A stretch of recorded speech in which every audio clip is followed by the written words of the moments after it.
Shalom alaihim, Besem Yeshua Hamasiah, salam sejahtera di dalam nama Tuhan Yesus Kristus. Bersama saya Pendeta Henry Tandianta, MPS. Saya mau membacakan tulisannya Pak Ustadz, ya. Tulisannya Pak Ustadz, ya. Begini judulnya: Mengapa gereja ditolak? Mengapa gereja itu ditolak keberadaannya di tengah masyarakat?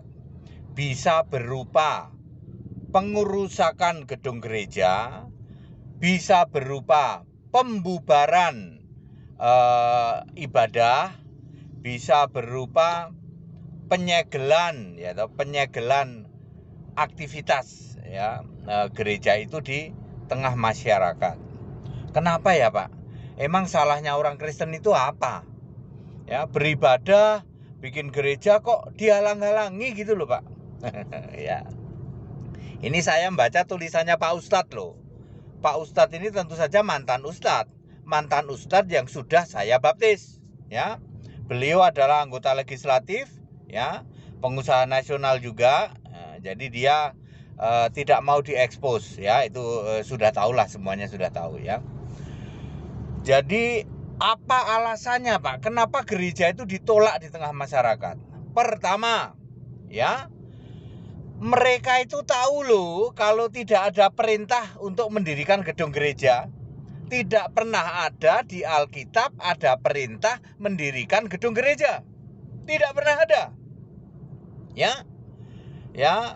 Yesus membentuk jemaat. Jemaat itu kalau bahasa Inggrisnya kan the church. Church itu gereja juga, ya.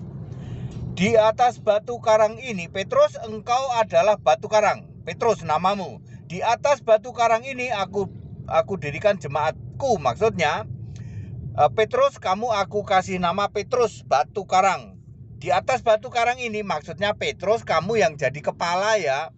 Kepala jemaat di sini. Ya. Dan sepanjang Alkitab, yang tertulis di Alkitab, tidak pernah ada perintah untuk mendirikan tempat ibadah.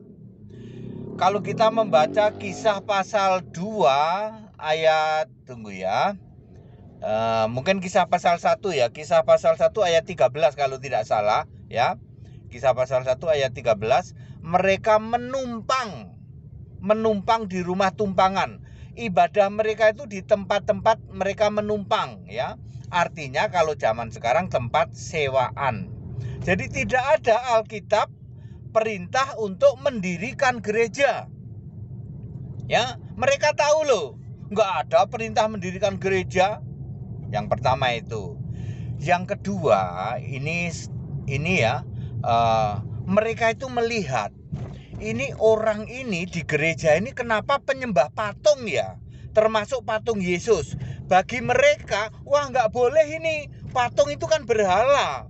Bagi mereka, jangan sampai di tengah-tengah kita ini ada keyakinan lain yang nyembah berhala. Mereka nggak mau, ya. Wah, itu ada gereja tuh, itu gereja itu penyembah berhala, itu patung Yesus disembah-sembah, misalnya begitu. Jadi mereka merasa terusik karena loh, kami ini tidak menyembah berhala, tiba-tiba ada keyakinan lain di tengah-tengah masyarakat kami kok nyembah berhala. Maka mereka akan melakukan, ya itulah, ya, ngomong gampangnya mereka tolak begitu. Kemudian yang ketiga, ya, di tengah masyarakat kita ini kenapa ada yang nyembah tiga Allah? Ya, Tritunggal itu kan penyembah tiga Allah. Mau ditutup-tutupi kayak apa, masyarakat itu ngerti kalau Tritunggal itu menyembah Allahnya tiga, Bapa, Anak, Roh Kudus. Meskipun kamu menjelasinya pakai muter-muter, nungging-nungging, masyarakat tahu ini Allahnya gereja ini tiga. Ya, itu jadi masalah kalau seperti itu, ya. Terus jadi mereka, sedangkan umat masyarakat di situ tidak ada yang menyembah tiga Allah, ya. Mereka menyembah Allahnya satu. Inilah gara-gara Nasrani. Makanya gereja-gereja Nasrani ditolak toh. Ya, termasuk yang gereja penyembah patung juga ditolak. Masyarakat itu nggak setuju, ini ada keyakinan Allahnya tiga. Ya. Kemudian alasan yang keempat, ini gimana sih? Cuman 20 orang kok diriin gereja. Kenapa kalian nggak gabung aja tuh sama gereja sana? Mosok di dalam satu kecamatan bisa sampai ada 5 gereja. Yang satu gereja A, B, C, D. Kenapa kalian nggak gabung aja jadi satu gereja? Nah, ini adalah akibat dari yang namanya sinode. Sinode pemecah belah. Ya, sinode itu justru menjadi pemecah belah. Gereja itu jadi terkotak-kotak. Ada gereja A, B, C, D. Masyarakat itu nggak tahu ini gereja A kenapa nggak bisa gabung sama gereja B. Jadi di kelurahan kami misalnya, di kecamatan kami, kenapa harus 4 gereja? Itu loh Pak ya. Oke, lalu solusinya apa Pak? Ya sudah gampang lah ya. Solusinya gampang, yaitu jangan dirikan gedung gereja. Dirikan apa Pak? Dirikan gedung pertemuan umum. Seperti yang kami lakukan. Kami Gereja Alkitab Al-Aqsa, ya, Jemaat Alkitab Al-Aqsa, kami tidak mendirikan gedung gereja. Kami mendirikan gedung pertemuan umum yang bermanfaat untuk semua, termasuk orang-orang di luar Kristen. Silahkan nyewa untuk acara pernikahan dan lain sebagainya. Kalau minggu ada jemaat kita ibadah di situ. Nggak usah bayar kalau jemaat Gereja Alkitab Al-Aqsa. Tapi kalau jemaat lain ingin ibadah, bayar. Dan di gedung pertemuan umum tidak ada simbol-simbol Kristen. Ya, kalau toh ada salib, salibnya pada waktu ibadah nanti dicopot lagi kalau tidak dipakai. Ya biasanya mimbar kan ada tanda salibnya tuh. Ya, itu yang benar Pak. Jangan mendirikan gedung gereja, nanti yang kamu tinggikan gedungnya. Gedungnya dipakai tanda salib gede. Lalu yang kamu sembah patung, lalu yang kamu sembah Allahnya 3. Sementara Yesus Allah yang benar, yang esa tidak pernah kamu tinggikan di gereja itu. Beda dengan kami. Kalau kami ini ibadahnya ya Yesus Kristus satu-satunya Allah yang benar. Nggak ada yang komplain. Nggak ada yang bilang Allahmu 3. Enggak, siapa bilang Allahku 3? Allahnya Henry Tandiante yang disembah Yesus Kristus satu-satunya Allah. Nah, ya. Terus tidak ada simbol-simbol apa gedung gereja dipakai tanda salib gede segede-gede apa. Nggak ada kayak begitu. Ya. Jadi inilah ya semoga Mas Yakut, sahabatku Menteri Agama, ini bener ini Henry Tandianta ini. Ya memang bener ini. Wah, kalau gitu perlu dong Wakil Menteri Agama Kristen. Perlu Pak, dan saya siap. Siap Mas Yakut ya. Saya ingin mengembalikan kekristenan itu Alkitab.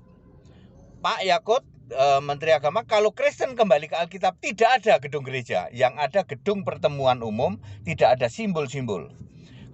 Kita membangun gedung tempat ibadah, itu ibadah untuk umum. Siapa saja boleh pakai. Bermanfaat bagi semua, termasuk agama-agama di luar Kristen. Kita juga bisa ibadah di situ. Ya. Ya, pemiliknya ya yang gereja kita, jemaat kita ya nggak usah bayar, tapi jemaat-jemaat lain bayar. Jadi kalau ya mungkin kita tiap kabupaten ya sekarang ini tiap kabupaten ada nantinya ya gedung pertemuan umum. Jadi bermanfaat untuk semua itu Pak. Ya, kembali ke Alkitab Pak. Ya, Alkitab tidak ada Pak nyembah patung, nggak ada itu Pak. Ya, Alkitab tidak ada Allahnya Tritunggal itu nggak ada itu Pak. Jadi kalau kembali ke Alkitab, kekristenan tidak bikin masalah. Sebab Allahnya satu, namanya Yesus Kristus, tidak bikin gedung gereja, ya tidak bikin yang lain-lain, dan nanti jemaatnya bertambahnya cepat sekali karena menyembah Allah yang benar, ya. Begitu Pak ya. Baik Bapak Ibu Saudara, kita kembali ke Alkitab ya. Jadi itu sebabnya Pak Ustadz ini luar biasa ini, mantan Ustadz tapi dia ngerti benang merah baca Alkitab, dia ngerti. Jadi kenapa ketika ada masalah, kenapa gereja ditolak di masyarakat, Pak Ustadz bisa jawab, dan ini benar ini, ya benar. Mungkin Bapak Ibu semua merah telinganya. Jadi nggak ada ya Pak perintah diriin gereja, nggak ada. Yesus tidak nyuruh mendirikan gereja, gedung gereja maksudnya ya, nggak nyuruh mendirikan gedung. Dirikanlah saja gedung umum untuk kemaslahatan segala umat gitu. Segala hormat kemuliaan untuk Yesus Kristus, satu-satunya Allah yang benar. Saya sedang on the way to Bandung, West Java. Tetap bersama saya, Pendeta Henry Tandianta, Master of Bibliology Study. Haleluya, amin.